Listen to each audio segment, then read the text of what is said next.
whole process like when you get to Australia? It was an interesting one. So I'm from a small town in Saskatchewan called Wilcox, and that town has got about 300 people, predominantly a farming community. I always say that we've got 3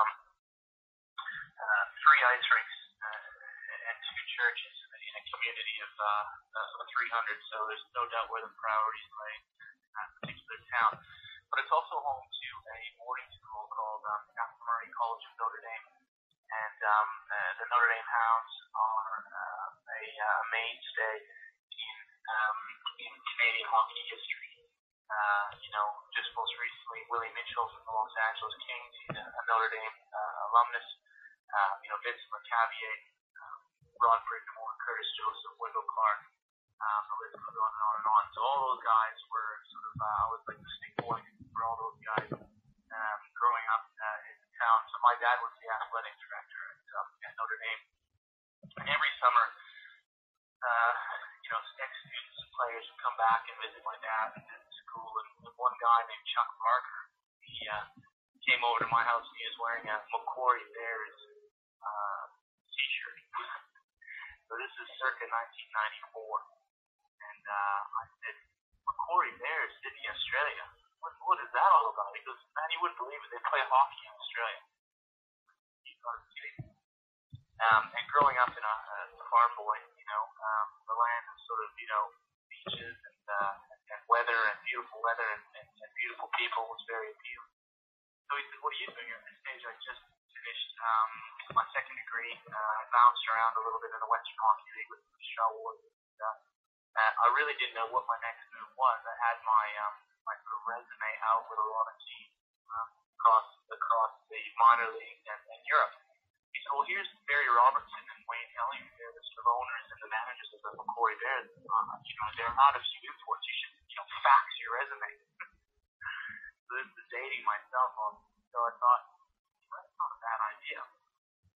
Put my hockey resume on the fax machine. And about 4 o'clock that morning, at the dead of night, his phone rings and I hear, "G'day, mate. How you going? It's Barry Robertson of the Bears."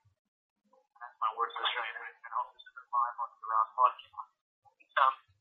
And the rest of history is, you want to come out and play in Australia?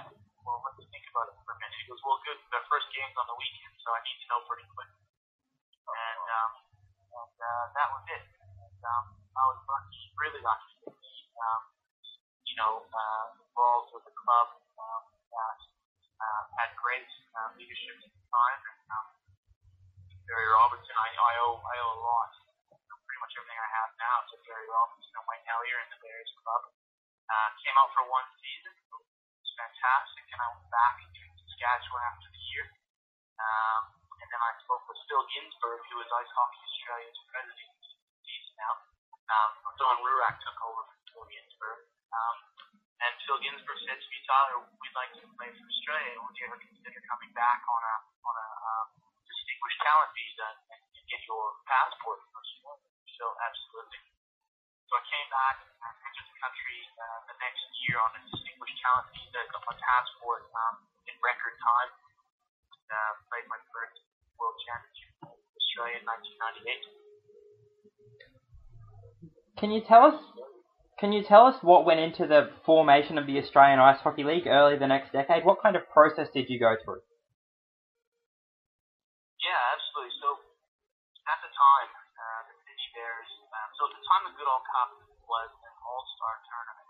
So every year the state teams picked their best players. I think we're allowed 2 or maybe 3 imports each state. And we would fly to Melbourne, Adelaide, Perth, Canberra, Brisbane, and we would play in a state-based tournament. And it was great. The competition was fiery. It was just an incredible sort of setup. But then we come back, and the Bears particularly, not to take anything away from any of the other teams, but we were winning games by, football scores, AFL scores. And what we decided to do is, look, we needed the competition. So we gave Steve Audie a call. At the time was sort of running the South Australia state team. I said, look, the Bears club team will come down to Adelaide and we'll play you guys. And he said, great. So they packed it out. We had two, I think both games went into overtime. It was just incredible. So it was maybe 98, 99, and it was fantastic. And we thought, geez, wouldn't it be great if we had all our games like this? And in Canberra, every time we went down to Canberra, the Bears versus Canberra Knights from the 80s, that was a massive rivalry. Back when both teams were fantastic.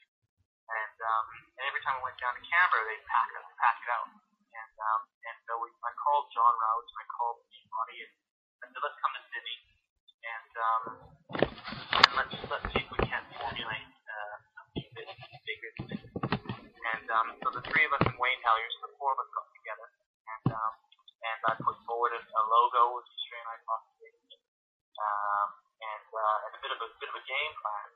And it was at the Wentworthville Golf Park here in Sydney, and that's where modern AIHL was conceived and born. How did you get into your current role on the Board of Commissioners? Well, after I found the league, I was still playing. So we had Tony Lane from Canberra, jack of all trades. Back in the first 2 years of existence, we only had the three teams, and so a lot of people wore a lot of hats.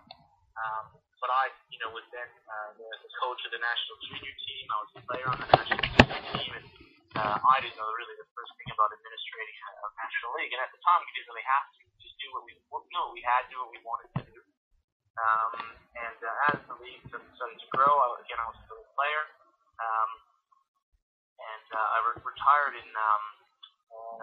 with the Bears in 2007. So after the Bears won the AIHL Championship in 2007, that was my last AIHL game.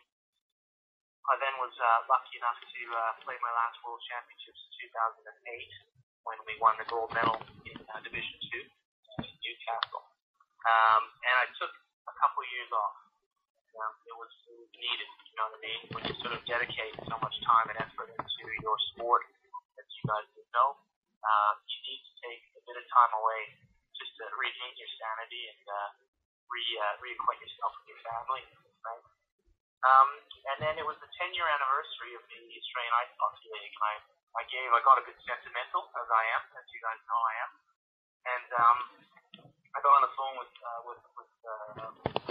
Steve Oddie and John Rouse and Wayne Hellyer, and I said, guys, it's the 10th-year anniversary of our league.